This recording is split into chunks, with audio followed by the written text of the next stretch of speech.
It's the Friday night version of Friday Night Lights, thoroughbred racing under the lights here at Lone Star Park at Grand Prairie. My name is Vic Stauffer, joined by handicapper extraordinaire Rodney Nelson, one of 5 winners on top last night. Great job to start it off. You're like the J.R. Caldwell of handicapping because both of you guys couldn't lose. But with that being said, JR only had 4 wins. I had 5. So, JR, you have a better night tonight than me. We'll see what happens. So you think picking 5 favorites is better than winning 4 as a trainer? Hey, now he got a lot more money out of it than I did. There's no doubt about that. We have to have a meeting after the show. Great job picking. The one that surprised me was Sir Liam. I didn't like that horse at all. You know, and I think the best thing that we did last night on this show, yeah, we picked a few winners. I had a couple. You had 5. But we told him that Celerity was useless. And he was 3-2, and he ran like he was 32-1. That's right. I will tell you, if I've ever had any success in this business, it's not necessarily saying who you think's going to win. It's being able to identify terrible favorites. Agreed. Eliminate some bad choices that put some more in there that you can get some money on. Exactly. I thought tonight's card was really fun. I will make my first official bet on Lone Star Racing since the Breeders' Cup in 2004 on a race tonight a horse that I absolutely love. I'll be interested in seeing what you think of it. So let's dive right into the card. We have 8 races on tonight's card. The racetrack is fast, the turf course is firm, and 3-year-old fillies will go 6 furlongs in the opener. These are maiden claimers. $75,000 or $10,000 the tag, 3/4 the distance, and our favorite on the morning line is all the way on the outside at 9-5. Number 6, Watch Out Now. Are we going to watch out for Rodney to get another 5 tonight? Well, I'm going to go ahead and start it off with Tequila Empire. That's the number 3 here in this race. I think Tequila Empire can have a very solid race today. I'm riding that hot hand. We were talking J.R. Caldwell. He's a trainer of this horse. Rene Diaz going to ride. He picked up 3 wins on the card last night. I think that this Tequila Empire horse can have a pretty good run tonight. If you look back, this horse has had 2 starts out here at Lone Star Park. Has finished second. That came last year. You know, that was on the turf, so we're going back to the dirt today here on our service. But this horse has had a lot of dirt races since then. Was up at Churchill Downs, Oaklawn Park.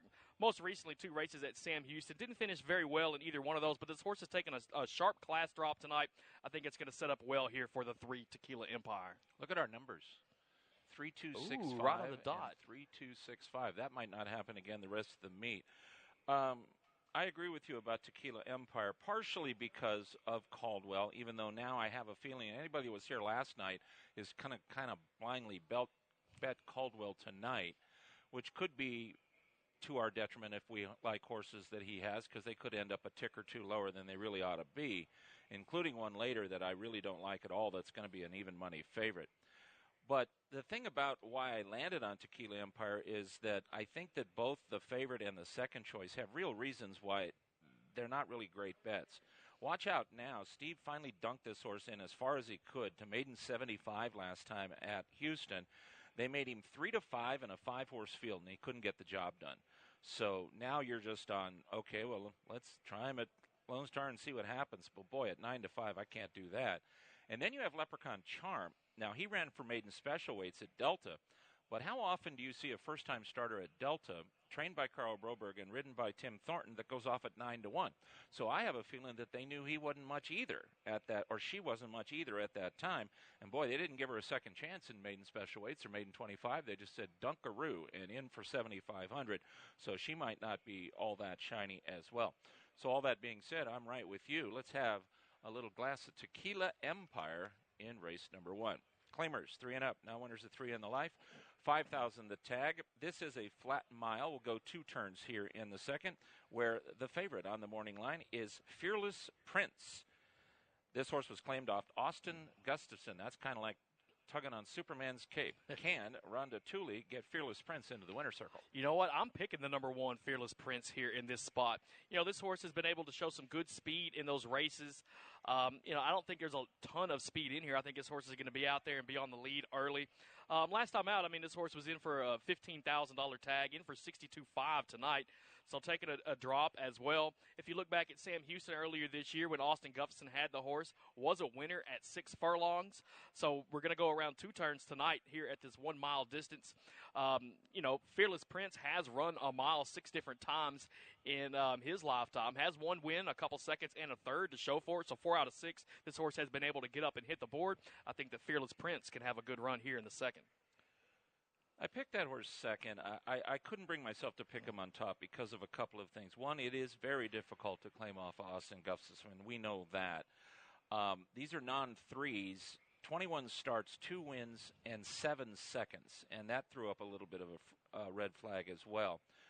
I got some inside information before this meeted start from a jockey's agent called Camel Jockey, and he said, I got a bug girl that can really ride, Sophia Barandella. He said she's on 18 horses on opening weekend, and keep an eye on her. I watched her last night.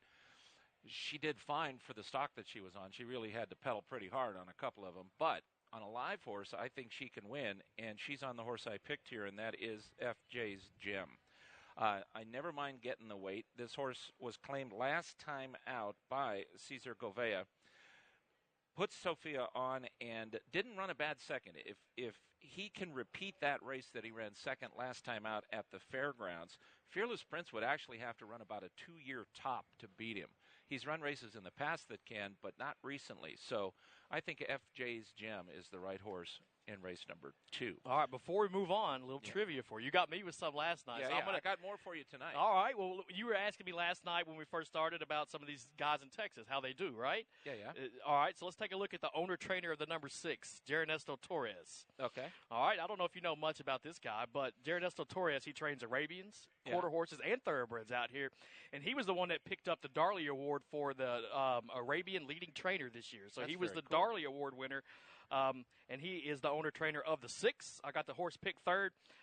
He's a great guy. If you get a chance to shake his hand and say hi to him, do that. Ernesto Torres with the 6, quarter horses, thoroughbreds, Arabians, staple out here at Lone Star. There was a lady out there named Terry Eaton who was very similar, had quarter horses, thoroughbreds, and really did all her good with the Arabians. So Ernesto Torres is the Lone Star version of Terry Eaton. Yeah, I think he won. I think he won almost every Arabian race we had out here in the fall last season. It's good to win all the races. Back in the day when I was calling California Fairs, remember the racing mule Black Ruby? I do not, but I do know in California they race mules, though. Rodney, you've never heard of Black Ruby? I've never heard of Black Ruby. No, she was I have the not. Secretariat of Mules. See, I'm not a huge mule racing fan. Well, I might have to go back. Do they have video replays on Black RTN Ruby? or something? She was on. I almost got her on the Johnny Carson show. Oh, that would have been cool. But they were afraid that she was going to do her business on the stage. But I almost got her on. Yeah, she won like 60 races.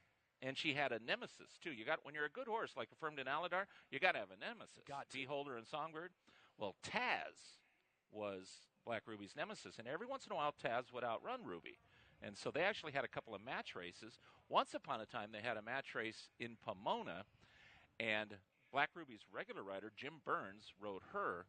But Taz that day was ridden by the one and only legendary Cowboy Jack Cannell. Now, please don't tell me you haven't heard of Jack Cannell. No. Rodney, we have to have a meeting after the race. Vic, you might be doing this by yourself next week. You've never heard of Cowboy Jack? Cowboy Jack, yes. That was his nickname. All right, that works. When he was 16 years old, when he was 15 years old, he lied about his age, got a license in Maryland, was leading rider at Pimlico, and won the Preakness at age 16. All right. At 16. At age 16 for a guy on a horse called Loma's Ruler for a guy named Butch Lanzini. And then one day, this is the kind of stuff that he had one of those Cadillacs with the huge horns on the front. Yeah, I like those. One day he was on like 9 favorites at Pimlico, but they said it was going to be Cowboy Jack Day at Mountaineer. So he took off all 9 favorites, 6 of which won, drove to Mountaineer, and rode in a bunch of $2,000 claiming races. How many did he win at Mountaineer? Do you know that? Yeah. With the big Cadillac, I like that. Yeah, Cowboy Jack. He's still around. He's an assistant. He does something at Oakland. I saw him walking Hots one day. Good guy. Texas bred maiden special weights. They will sprint 6 furlongs. These are fillies and mares, 3-year-olds and upward. 2 scratches take out number 5, Blood Orange. And I was interested in watching Rivers End, a first-time starter daughter of Congaree. We will not watch her today. She is out. No superfecture wagering. Go to the rail to find your favorite in number 1, Azunia. Yeah, I'm going to go a little different way than the chalk here in this race. I'll take number 6, Locksmith Leah. Now, this horse has only had one start under her belt. That came back at Sam Houston just a few weeks ago. I mean, the 7th of April out there. Ran in a maiden claiming race for $30,000 that day. Finished 6th of 8 in that race. Always like horses making their second start. This is one right here. Locksmith Leah gets Lasix for the first time tonight.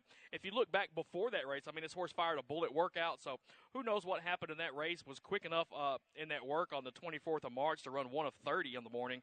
We'll see if Locksmith Leah can't get it done here in race number 3. 6-1 morning line on this one. 2 scratches. I'm not going to get that now, but I think this could be a nice play if you want to get off that favorite here in the 3rd race.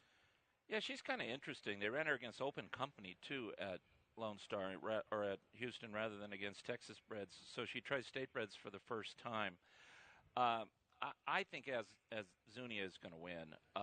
They have a. I know you've heard this one around the racetrack, in that when maidens can find their friends. Oh, yes. Well, I think Azunia has found her friends tonight. I just don't think she's facing all that tough of a field.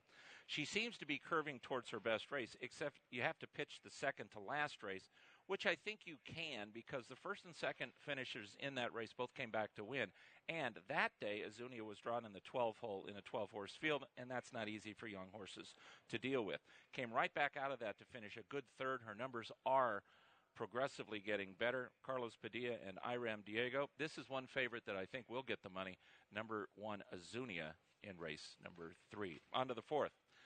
Claiming 3 and up, non-winners of a race since October 14th or For Life. This race and the 7th race are the same race. It's a split of the 2 races. We'll see which one goes best. At a mile, there are no scratches, and the favorite on the morning line is going to pay $9. That's G's Turn. What did you do in the 4th? I see your picks up there. Neither one of us have this favorite in our top 4 picks even. So, I don't like that horse at all. I don't really care for the horse that much. I've seen that horse run out here, 14 different times out here at Lone Star. Does have 5 wins, but the thing for me is that you're going to have to help me out with this one. Look at the places this horse is running. I see Asenioba there, but what is CT? I was wondering, where is MMD? Yeah, I would figure maybe up in Canada somewhere. I can tell you it was a match race, and the purse was $4,000, and he got the money. But this horse, to me, seems like he's just completely over the top. Yeah. He's 8 now. They're dunking him in for 5. And the last 2 races, this horse was beaten by double digits in both of those races. So the horse that beat him last time, Palatial Times, won here last night. Yes, the winner. But it wasn't exactly like he was in it. He got beat 16 lengths. So, got to make somebody the favorite. I don't like G's Turn at all. So, I'm going to go with number 3, Amazing Wisdom. This is a Carl Broberg trained horse. Ernesto, I knew you were going to pick this horse. You did, huh? Well, I got a bad story about it. All right. So anyway, Amazing Wisdom, last 3 races was up in Hot Springs at Oaklawn Park. Was beaten in those, but this horse was outclassed in those races. Is in here for the $5,000 tag today. This horse has been out here at Lone Star Park 7 different times in his career. Has a couple wins from those 7 starts. Also has a win out of 5 tries at this 1 mile distance. We'll see if Amazing Wisdom on the class drop can't get it done tonight here in race number 4. When Amazing Wisdom wins, which I'm sure he will, even though I didn't pick him, you're going to hear an audible ugh from the announcer's booth, because I thought Broberg was trying to cash a bet. He ran him at Oaklawn against first allowance condition horses. That horse, Bellamy's Roan, ended up winning 3 at the meet, and the meet's not over. So then he ran him back, sprinting in the slop, put Ramsey Zimmerman on him, and he was 17-1, and I made a very large bet on him. And he just barely got nipped, finishing 11th by 10 lengths. So now he dunks him in for 15, and I said, okay, this is the money run. So in the next spot, I bet 5 times as much money on him, and he just barely got beat by 18 lengths. So he's probably going to run off the screen and win by 38 miles. If he does it without me because he owes me many $1,000s. I'm going to try Mishko. I love claimbacks. I love when a guy, especially with an older horse, loses a horse and then takes them back. What I don't love is when Miguel Angel Silva claimed this horse on the 26th of January. I doubt if the plan after that race was to wait until April 14th to run him at Lone Star. So therein lies a little bit of a question mark. But even with that, Mishko has races to go back that would completely dominate these horses. I love it when a guy loses a horse and takes him back, and it's a really tough race. So why not try a horse? I know he's the best horse. That I know. The question mark is the layoff off to the claim. Well, we'll answer it at the quarter pole. Claiming fillies and mares, 3 and up. Non-winners since October 14th, or non-winners of 4. This is the girl version of races 4 and 7, and they get their own to shine in the 5th. Scratch number 3, Maya Pretty, and scratch number 7, Paintbrush, who I liked quite a bit tonight. The favorite is Simple Pleasure. Carl Broberg won the stake with I'm a Discreet Lady, and by the way, Stuart Elliott, how about that with 3 wins? Yeah, not bad. It was some good nights for some of those guys last night. I thought his ride on quarterback Dak was so classy, because guys that have won 5,500 races, guys that have won the Preakness, and things like that, they ride their race regardless of what's going on. And he saw those 2 horses run away from him, leaving the 3/8 pole, and he sat motionless. And he said, I'll see you at the 16th pole. And then when he got quarterback Dak rolling, I just thought it was a classy, measured race ride by a truly talented rider in Stuart Elliott. Simple Pleasure, did you go there? Yes, I'm on Simple Pleasure, so I'm on the Carl Broberg double in races 4 and 5. Simple Pleasure, a veteran out here at Lone Star Park. I love horses that have good records out here. 11 career starts, has 3 wins, 3 seconds, has 5 wins from 13 tries at this 1 mile distance as well. You know, this horse was at Delta for the last couple races, going 7.5, so going around 2 turns there. So this horse should be able to go around 2 turns tonight, I would think, here at this 1 mile distance. I mean, if you look back, you know, this horse picked up a win last year at Louisiana Downs. Since then, you know, hasn't been in the winner's circle, but did come close last time in that race at Delta Downs. That was a low-level race, in for the $5,000 tag tonight. Let's see if this horse can't put a repeat performance for that one. I think if Simple Pleasure can run up to that race last time, I think that this horse can get it done. Rudy Guerra, I like him aboard Simple Pleasure as well here in race number 5. If you like Simple Pleasure, I can't tell you to bet against her. She's a solid race mare. She gives me a feel of tonight's version of Bootsy's Galaxy, but Bootsy's Galaxy probably should have won. He didn't get the greatest trip in the world. I can't bring myself to pick Simple Pleasure, even though I think he'll probably win. I'm going to try Nora's Legacy. Has never run here at Lone Star. I don't know if that's good or bad. Sometimes a change, you know, can help. The numbers going 7/8 last at Houston was good, but the real good number was the race before that, going a mile at Houston in a similar race, $5,000 beaten company. 4th start, 3rd start since being claimed, and he's not 4 to 5, which I think Simple Pleasure will be. I'm going to try Nora's Legacy in race number 5. On to the 6th race. This is an allowance race and a really good one. Texas Breds, allowance, first allowance condition, or non-winners of 2 in the life. 5 furlongs the distance. It is on the grass course. And what do you know? Just like the last race last night with the one on the rail with Jan's turn to win, here you have J.R. Caldwell and Renee Diaz with Will the Thrill trying for win number 4. Yeah, and I'm on Will the Thrill. I like this horse. You know, I'm going with the hot hands, J.R. Caldwell, Renee Diaz winning that. This is going to be a firster on the turf. I like horses that are making surface switches for the first time. But you Why know, do you like them? You know, I just like throwing a wrench in there. I like horses blinkers on or blinkers off for the first time. You know, trying to surface switch or going from sprints to routes. I think changing things up keeps these horses' minds right, and you know they got to keep to task in these kind of things. Let me say what I think is the opposite of that theory, and that is, if you're not doing any good, or if you need to do so, like blinkers off, I can tell you what blinkers off means. It means we don't know what the heck else to do. That's what that means.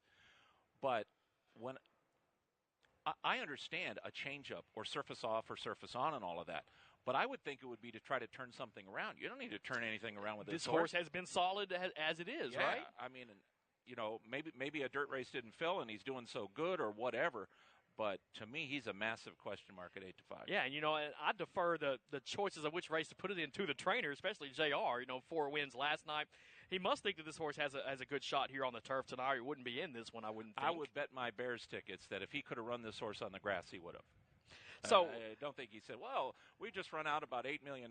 Let's try the turf. I don't think so. So Will the Thrill, I mean, this horse right here has been running very well. If you look, this horse has never been off the board this year. Most recent race was a second just by a neck. Before that, put together back-to-back wins, one of them coming by 8.5 lengths down at Sam Houston, so had a very good meet down there. This horse has been a winner here at Lone Star Park as well. Look back to June of last year to find that one. Horse broke its maiden out here by 3 3/4 lengths. Had a couple decent finishes at Remington Park this year up in Oklahoma City. Will the Thrill has been rolling, making a lot of money. I think that this horse is the one to beat here in race number 6. I think there's about 17 reasons why Will the Thrill's a bad bet tonight. The 4 wins for Caldwell last night, so he's going to get overbet. Anybody that was here last night's going to bet him. He better beat Uptown Eagles Landed to the turn, because if he doesn't, he's finished. Because he's not going to be able to get shuffled back like Jan's Turn to Win did and circle the horses.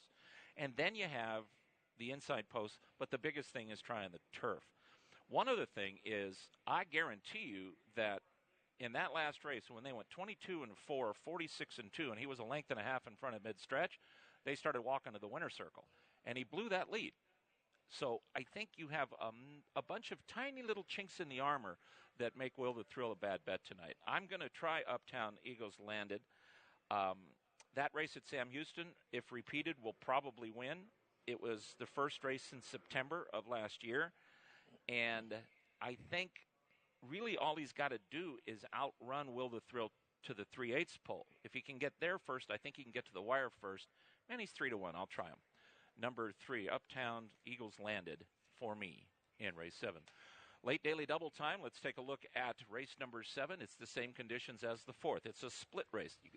Tell everybody what a split race means. Split race is a race that was in the condition book. It's ready to go, but there was a whole bunch of horses that wanted to enter. Too many to fit in the starting gate.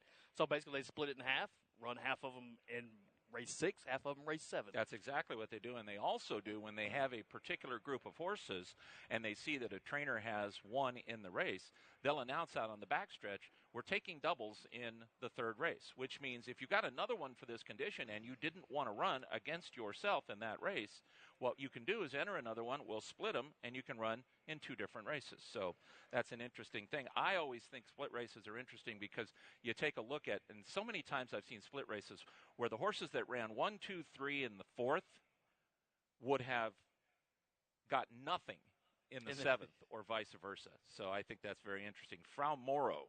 Do you know what Frau Moro is? I know what Frau Moro is. There we go. So this is a trivia question. All right, so one. Frau Moro, he was a Venetian map maker back in the day, and Frau Moro was where Apollo 13 was supposed to land. The Frau Moro Highlands. The Frau Moro Highlands, yeah, and I think Apollo 14 landed there instead, right? Yeah, and Tom Hanks wasn't on either one of them. Neither one, but yeah, I don't know Frau Moro. That's the horse that I've got picked here. You picked Frau Moro? I did. I like this horse. I picked this horse last year when he ran here as well. It didn't do too hot for me, I don't think. But, as of late, I mean, this horse had a pretty good meet down at Sam Houston. Second last time out, that was just a few weeks ago, back on the 24th of March. Was a beaten favorite in that one. So, I mean, kind of a question mark there. I never like to see beaten favorites. Race before that, I mean, the horse came in on top of everybody. Was in 2 3/4 in front of everybody, but ended up being disqualified and placed 3rd in that race. Austin Gustafson, I like the horses that he sends out. He can send out some nice runners. I think this is one right here. Frau Moro, I think, gets the job done here in race number 7. So I'm going Frau Moro to the moon. Yeah, I think he's very vulnerable in this spot. He's got 4 wins, but he's got 10 seconds. That scares me.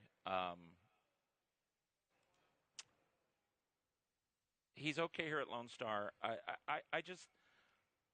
I think he'll be overbet. That's basically it. Can he win? Of course he can win. I'm going to try Max Pandowdy. He's interesting to me.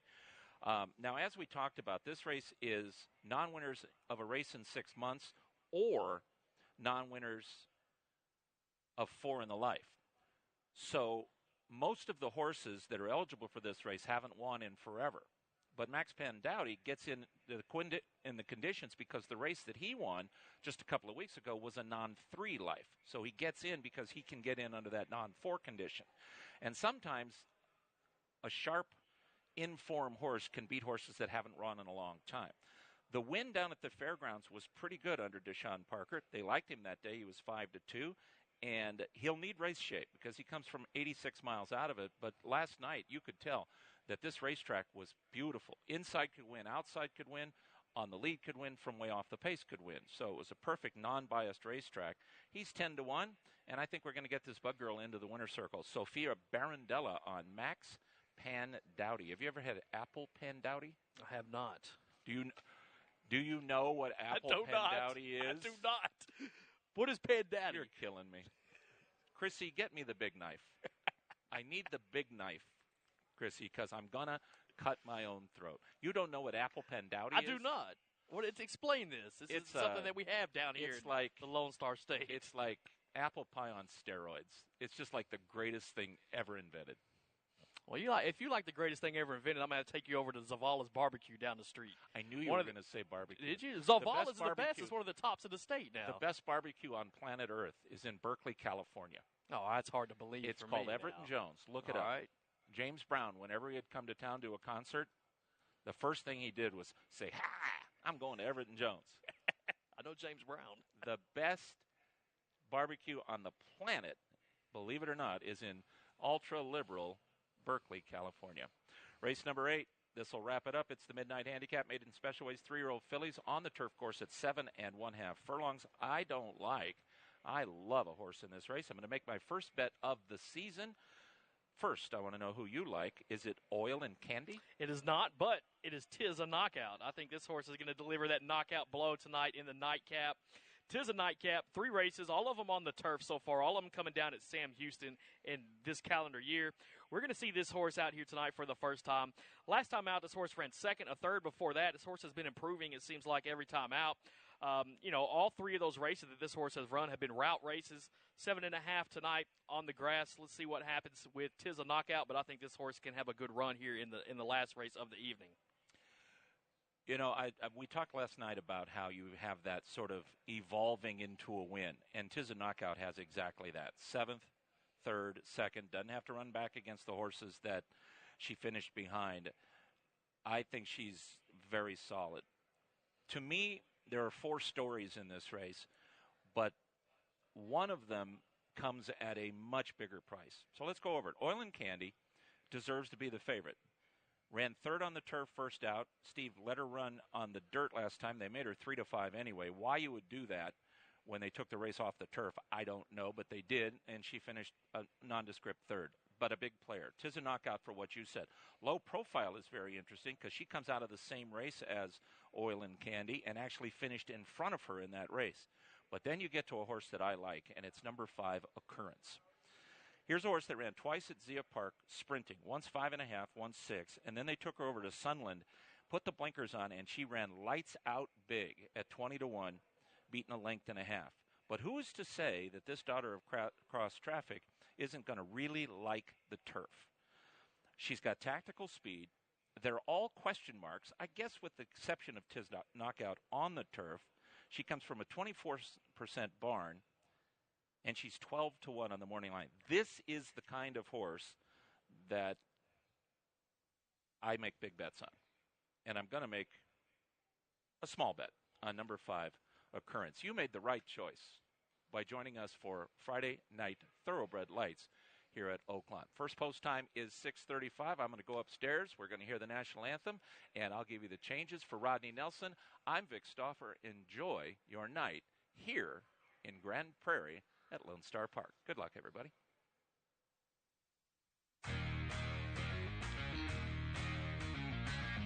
Woo! It's go, go, go, go, go, go, go time.